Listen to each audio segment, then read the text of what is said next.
Депутаттық сауал Қазақстан Республикасы ішкі іштер министріне жолданады. Құрметті Ержан Сапарбекұлы, биыл біз Конституциямыздың 30 жылдығын атап өтеміз.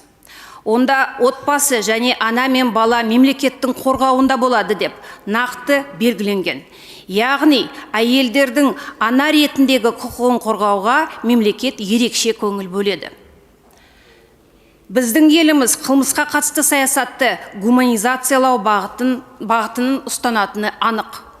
Сондықтан Ауыл партиясының фракциясы сотталған әйелдердің жасаған қылмысы зорлық-зомбылық жасаумен байланысты болмаса, қоғам үшін қауіп төндірмейтін болса, ондай әйелдерге амнистия жасау мүмкіндігін қарастырып көруді ұсынады. Мұндай шара әлеуметтік әділдік орнатуға, отбасы құндылығының нығаюына және өмірде қиын жағдайға тап болған әйелдердің дұрыс жолға түсуіне жағдай жасауға мүмкіндік береді.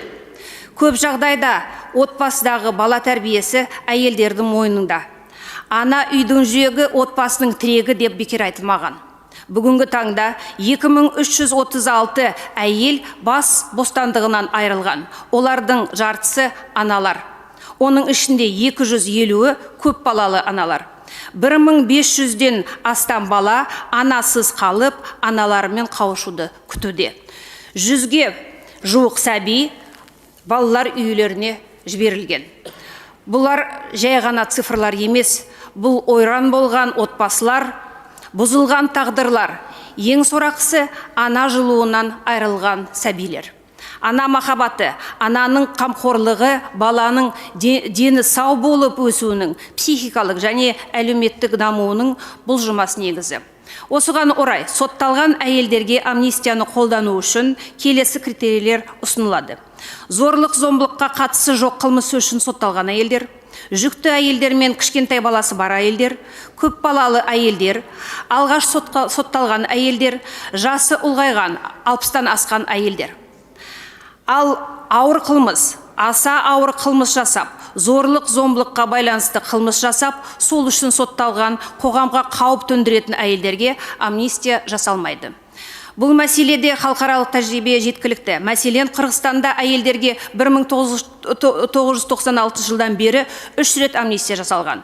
Өзбекстанда 2013 жылы амнистия жасалып, әйелдер мен кәмелетке толмағандар босатылды. Ресей президенті 2023 жылы әйелдерге амнистия жасау туралы идеяны қолдады. ақш-тың кейбір штаттарында әртүрлі қылмыс жасап сотталған әйелдерге бірнеше рет амнистия жасалды.